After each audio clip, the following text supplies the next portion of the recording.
pernah nyenggol orang, pernah nyikut orang, pernah nyakitin orang.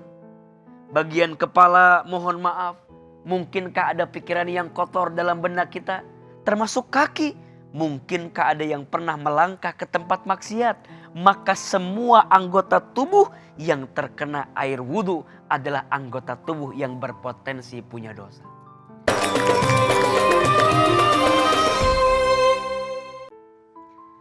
Setiap hari kita melaksanakan rutinitas sebagai seorang muslim, yaitu mendirikan sholat 5 waktu. Tapi apakah tata cara bersuci kita sudah benar? Bersuci adalah fundamental dari semua ibadah kita. Jika tidak dilakukan dengan benar, maka ibadahnya akan menjadi sia-sia.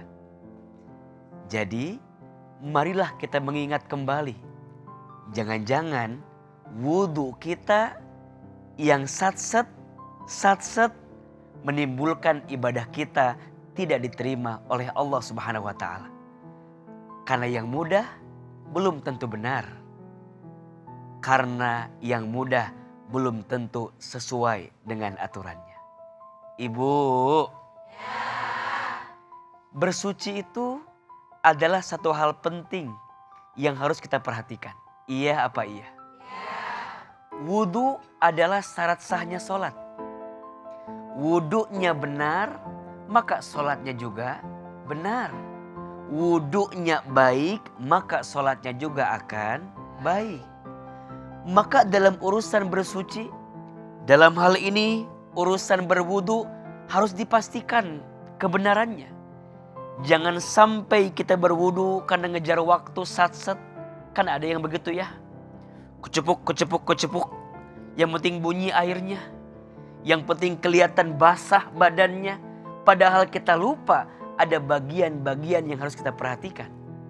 Di dalam Al-Quran, Allah Subhanahu wa ta'ala berfirman, A'udzubillahi minasyaitonir rajim. Ya ayyuhalladzina amanu idza qumtum ila sholati faghsilu wujuhakum wa aydiyakum ilal marafiq wamsahu biru'usikum wa arjulakum ilal ka'bain. Kata Allah, wahai orang-orang yang beriman, apabila engkau hendak mendirikan sholat, maka berwudulah. Ada 4 bagian anggota tubuh yang jangan sampai kita lewatkan ketika berwudu. Yang pertama, basuh area wajah. Yang kedua, kemudian basuh area tangan sampai ke siku. Kemudian yang ketiga, usap bagian kepala. Dan yang terakhir, usap bagian kaki sampai mata kaki. Perhatikan di sini. Kalau kita melihat semua anggota tubuh yang harus terkena air wudhu, ternyata mohon maaf, adalah bagian tubuh yang berpotensi punya dosa yang banyak. Misal, bagian wajah, jangan lupa saat kita membasuh wajah, kemudian ada bagian mata yang kita sering usapkan di situ. Bukankah banyak dosa kita bermula dari mata? Betul? Kemudian di wajah ada mulut, mohon maaf, bukankah ada dosa dari mulut kita? Bohong, ada? Ingkar janji, ada? Gibahin orang, ada? Di sini ada orangnya. Mana orangnya di sini? Julid sama orang, ada? Fitnah orang, ada? Maka bagian tubuh yang terkena air bermakna disitulah kita sedang membersihkan dosa-dosa kita. Bagian tangan, mohon maaf, bukankah ada hal yang pernah kita ambil yang mungkin bukan hak kita, betul? Pernah nyenggol orang, pernah nyikut orang, pernah nyakitin orang. Bagian kepala, mohon maaf, mungkinkah ada pikiran yang kotor dalam benak kita? Termasuk kaki, mungkinkah ada yang pernah melangkah ke tempat maksiat? Maka semua anggota tubuh yang terkena air wudhu adalah anggota tubuh yang berpotensi punya dosa. Maka urusan bersuci adalah urusan yang harus diperhatikan. Innallaha yuhibbut tawwabina wa yuhibbul mutatahhirin. Sesungguhnya Allah mencintai orang yang senantiasa bertobat dan orang yang senantiasa mensucikan dirinya. Maka pagi ini adalah hal penting untuk kita memahami urusan bersuci, karena ternyata bab pertama yang dibahas dalam beberapa kitab hadis pun biasanya tentang toharah, tentang bersuci. Ini fundamental yang harus kita bahas. Mudah-mudahan dengan bersuci yang baik, maka ibadah kita juga akan menjadi baik. Jadi Amin. betapa Ya Rabbal penting Alamin. ini masalah kebersihan ya, Betul. Ustadz ya. Baik, tadi Ustadz sudah menjelaskan mengenai tata cara wudunya. Gimana, udah bener belum Ibu wudunya? Yang di rumah juga? Iya, soalnya ada juga tuh yang wudunya tuh kayak gini, Ustadz, bagian kaki. Gitu doang ya. Tapi insya Allah kita semuanya jadi lebih baik dalam tata cara untuk beribadah termasuk hadas ya.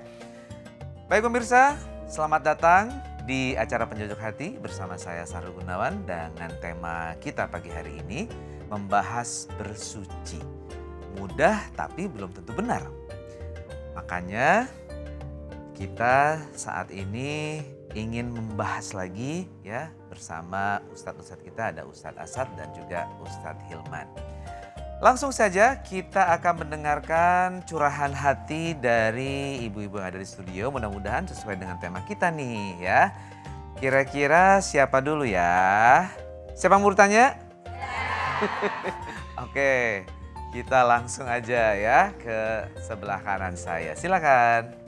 Bismillahirrahmanirrahim. Assalamualaikum warahmatullahi wabarakatuh. Waalaikumsalam warahmatullahi wabarakatuh. Saya perkenalkan, nama saya Ibu Rofi dari MT Nur Hasanah Gunung Sindur. Izin tanya Pak Ustadz, Ya. Saya kan seorang pekerja, jadi untuk waktu sholat asar terutama kan masih dalam jam kerja. Jadi untuk berwudu itu saya masih terburu-buru atau karena masih mengingat jam kerja. Dan tadi Pak Ustadz sudah mempraktekkan cara wudhu yang benar. Berarti selama ini wudhu saya ya kurang benar, berarti sholat saya sia-sia dong Pak Ustadz. Iya, emang ibu kalau wudhu kayak gimana selama ini?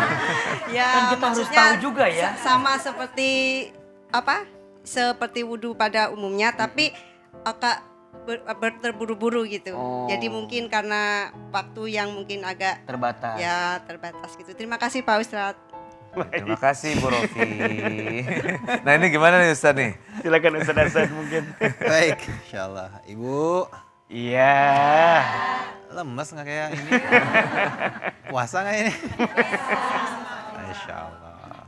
Baik, tentang bab wudhu. Tadi ya, sudah dijelaskan oleh Ustadz Hilman dengan sangat baik bahwa memang dalil tentang wudhu itu ada di surat Al-Maidah tadi, ayat 6. Ya, di situ ada 4 bagian tubuh yang harus kena ketika wudhu. Nah, di mazhab Syafi'i, Imam Syafi'i menjadikannya 6 rukun Ibu ketika kita mau wudhu. Ya, katanya kalau 6 ini ada yang terlewat atau tidak dikerjakan maka wudhunya tidak sah. Otomatis kalau wudhunya tidak sah, sholatnya juga tidak sah. Yang pertama, ketika mau wudhu, yang paling penting awalnya adalah niat. Ya. Gimana niatnya? Gak usah bahasa Arab, udah bahasa Indonesia aja. Saya niat wudhu untuk sholat karena Allah Ta'ala. Atau nawaitu wudhu'a lissolah lillahi ta'ala. Itu juga boleh. Jadi yang pertama niat ya. Yang paling penting. Jadi seburu-buru apapun Ibu, niat dulu langsung ya. Wudhu ya. Yang kedua apa tadi? Wajah. Fagsilu wujuhakum. Usap wajahnya. Yang ketiga tadi tangan sampai siku. Ya Bu ya. Jadi tangan sampai siku. Yang keempat apa? Kepala. Kepala Ibu nih. Mana kepalanya, coba dipegang? Ada? Masih utuh ya, alhamdulillah. Gimana Bu, anget kepalanya? Pusing mikirin di rumah ya? Iya.